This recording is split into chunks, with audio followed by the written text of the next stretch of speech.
حضرت علی رضی اللہ تعالیٰ عنہ یا پھر علی بن ابی طالب بن عبد المطلب رسول اللہ صلی اللہ علیہ وآلہ وسلم کے حقیقی چچا ابو طالب کے بیٹے تھے، یعنی آپ صلی اللہ علیہ وآلہ وسلم کے چچا زاد بھائی، کیونکہ آپ صلی اللہ علیہ وآلہ وسلم کے والد کا نام تھا عبداللہ بن عبد المطلب۔ میری اپنی رائے کے مطابق رسول اللہ صلی اللہ علیہ وآلہ وسلم کے صحابہ میں سب سے بڑھ کر دین کو فالو کرنے والا اور دنیا کی خواہشوں سے بے نیاز درویش صفت انسان اگر کوئی شخص تھے تو وہ مولا علی تھے، کیونکہ حدیث مبارکہ کے اندر آپ سے متعلق ایسے واقعات اور فضیلتیں موجود ہیں جو کہ کسی بھی اور صحابہ کو نصیب نہیں ہوئی۔ 9 ہجری غزوہ تبوک کا وقت ہے، جو کہ آپ صلی اللہ علیہ وآلہ وسلم کی زندگی کا آخری غزوہ تھا۔ رومی سلطنت یا بازنطینی سلطنت، جو کہ اس وقت کی سب سے بڑی سپر پاور تھی، اسلامی ریاست کے بڑھتے ہوئے اثر و رسوخ سے خوف زدہ تھی۔ افواہ پھیلتی ہے کہ قیصر روم یا پھر روم کا بادشاہ ہرقل اپنے اتحادی عرب قبائل کے ساتھ مل کر مدینہ پر حملے کی تیاری کر رہا ہے۔ جب آپ صلی اللہ علیہ وآلہ وسلم کو اس کی خبر ملی تو آپ نے فیصلہ کیا کہ ان کے حملے کا انتظار کرنے کی بجائے خود پہلے پیش قدمی کی جائے اور دشمن کو اس کے علاقے میں جا کر للکارا جائے۔ لہٰذا جنگ کا اعلان ہوا، اور یہ اعلان بھی ہوا کہ جو بھی شخص اس جنگ کے اندر شریک نہیں ہوگا وہ منافق تصور ہوگا، کیونکہ رومن امپائر دنیا کی سب سے بڑی سپر پاور سے ٹکرانا تھا اور اس کی فوج لاکھوں کی تھی، اور مسلمان کل ملا کر 30,000 کی فوج کو اکٹھا کر سکتے تھے۔ اس دوران مسلمانوں کے حالات شدید خراب تھے، کیونکہ شدید گرمی کا موسم تھا، جب فصلیں پک چکی تھی اور صحابہ کرام کے لیے اپنی زمینوں کو چھوڑنا بھی مشکل تھا، کوئی وسائل تک موجود نہیں تھے، اور سب سے بڑھ کر کے مدینہ سے تبوک کا فاصلہ تقریباً 700 کلومیٹر لمبا ہے، جو کہ بہت ہی سخت اور صحرائی علاقہ تھا، اور مسلمانوں کے پاس اتنے کم وسائل تھے کہ اس وقت گھوڑے تو دور، کچھ لوگوں کے پاس تو اپنے اونٹ تک نہیں تھے۔ اس ٹائم کے اندر حضرت عثمان بن عفان نے سب سے زیادہ مدد کی اور 10,000 دینار، 300 اونٹ اور 50 گھوڑے اللہ کی راہ میں دے دیے، جس پر خوش ہو کر آپ صلی اللہ علیہ وآلہ وسلم نے فرمایا کہ آج کے بعد عثمان جو بھی کرے اس پر کوئی گناہ نہیں، یعنی وہ جنتی ہے۔ حضرت عمر رضی اللہ تعالیٰ عنہ نے اپنا آدھا مال دے دیا، جبکہ حضرت ابو بکر صدیق نے اپنا پورا مال اللہ کی راہ میں خرچ کر دیا۔ حضرت ابو طالب نے اپنی وفات سے پہلے مولا علی سے وعدہ لیا تھا کہ محمد کو کبھی بھی اکیلے مت چھوڑنا اور زندگی بھر ان کی حفاظت کرنا، چاہے اس کے دوران تمہاری جان ہی کیوں نہ چلی جائے۔ اور تاریخ گواہ ہے کہ مولا علی نے اپنے اس وعدے کو ایسے نبھایا جیسے نبھانے کا حق تھا۔ ہر ایک جنگ کے اندر رسول اللہ کے محافظ یا پھر سائے کی طرح ان کے ساتھ رہتے تھے۔ مولا علی علیہ السلام کا اتنا خوف تھا کہ منافقین کی بھی ہمت نہیں ہوتی تھی کہ ان کی موجودگی کے اندر رسول اللہ پر کسی بھی طرح سے حملہ کرنے کے بارے میں سازش بھی کر سکیں۔ لیکن یہ پہلا موقع تھا کہ آپ صلی اللہ علیہ وآلہ وسلم نے حضرت علی کو ساتھ چلنے سے منع کیا اور فرمایا کہ تم مدینہ کے اندر رہ کر بچوں، عورتوں اور بوڑھوں کی حفاظت کرو اور شہر کے معاملات کو چلانا، ایسا نہ ہو کہ دشمن ہماری فوج کو جاتا دیکھ کر پیچھے سے مدینہ پر حملہ کر دے۔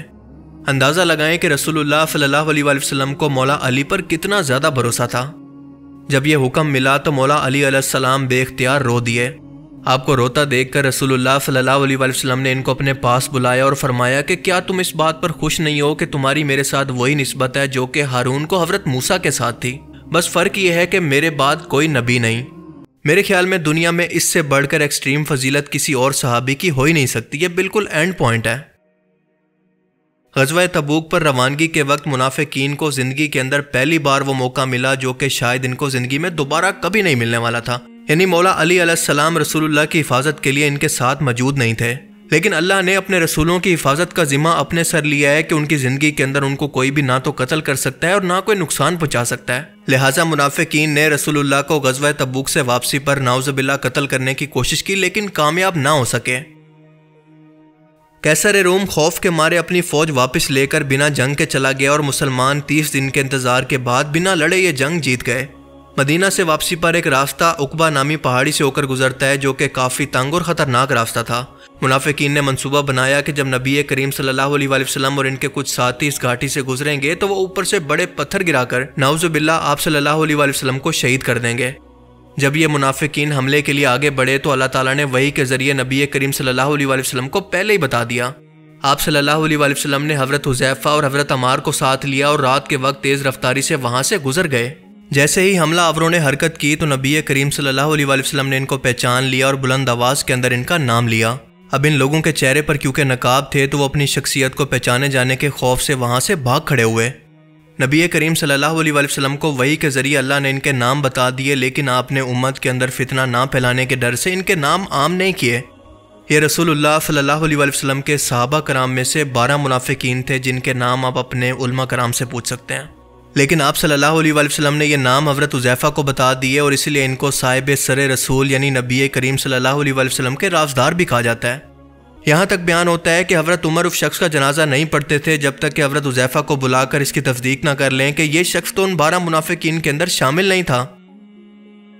10 ہجری کے اندر حجۃ الوداع یعنی رسول اللہ کے آخری بار اپنے صحابہ کے ساتھ حج کے موقع پر آپ صلی اللہ علیہ وآلہ وسلم مکہ سے مدینہ واپس جا رہے تھے تو غدیر خم نامی جگہ جو کہ مکہ اور مدینہ کے درمیان موجود ہے، یہاں پر تقریباً 1 لاکھ سے زیادہ صحابہ موجود تھے۔ اس جگہ پر نبی کریم صلی اللہ علیہ وآلہ وسلم نے سب کو رکنے کا حکم دیا کیونکہ اللہ کی طرف سے ایک انتہائی اہم پیغام ان کو پہنچانا تھا۔ اللہ تعالیٰ نے سورہ المائدہ کے اندر حکم دیا کہ اے رسول وہ بات پہنچا دو جو کہ تمہارے رب کی طرف سے تم پر نازل کی گئی، اور اگر تم نے ایسا نہ کیا تو تم نے اس پیغام کو نہیں پہنچایا اور اللہ تمہیں لوگوں سے بچائے گا۔ اب اس آیت مبارکہ کے اندر یہ واضح ہے کہ کچھ ایسے الفاظ تھے، کچھ ایسا پیغام تھا جو کہ اللہ کے رسول نے آگے پہنچانا تھا، جس کے بعد منافقین نے اکٹھے ہو کر آپ صلی اللہ علیہ وآلہ وسلم پر معاذ اللہ حملہ کرنا تھا یا سازشیں کرنی تھی، جس سے اللہ تعالیٰ نے بچانے کا آپ کو وعدہ کیا۔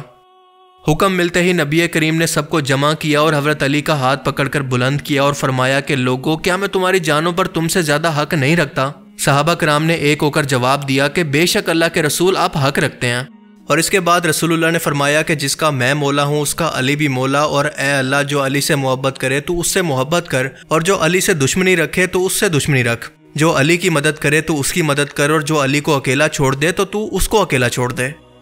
اور پھر فرمایا کہ میں تم میں اللہ کی کتاب یعنی قرآن، اپنی سنت اور اپنے اہل بیت کو چھوڑ کر جا رہا ہوں۔ یہ قرآن اللہ کی کتاب، اللہ کا نور ہے، یہ ہدایت ہے، جو کوئی بھی اس کو پکڑے گا کبھی گمراہ نہیں ہوگا۔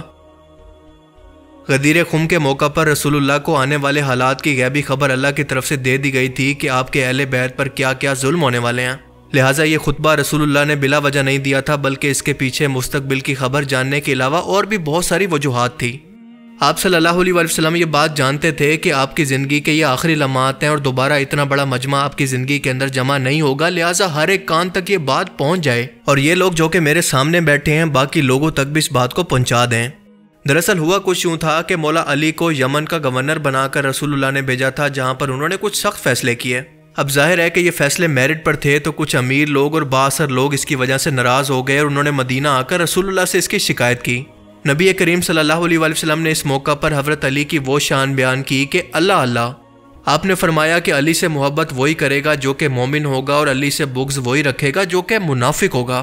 اور اس کے بعد آپ نے فرمایا کہ تم میں کچھ لوگ علی کی شکایت کرتے ہیں، اللہ کی قسم وہ تم میں سب سے زیادہ انصاف کرنے والا ہے اور میرے بعد میرے اہل بیت میں سب سے زیادہ صحیح فیصلہ کرنے والا ہے۔ اس کے بعد بھی اگر کوئی علی کی عقل، قیادت یا پھر فیصلوں پر شک کرے تو وہ گمراہ ہو جائے گا۔ بس یاد رکھو کہ علی کا ساتھ دینا اور اس کی مدد کرنا۔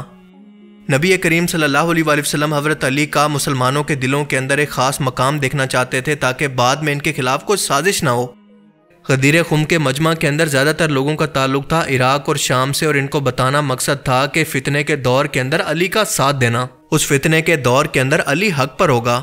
اور تاریخ گواہ ہے کہ جس بات کا آپ صلی اللہ علیہ وآلہ وسلم کو سب سے زیادہ خدشہ تھا وہ سب کچھ بعد میں ہوا بھی، جس کا ایکسٹریم تھا واقعہ Karbala.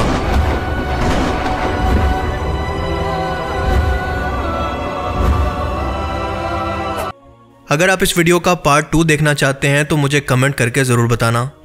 Thanks for watching this video. اللہ حافظ۔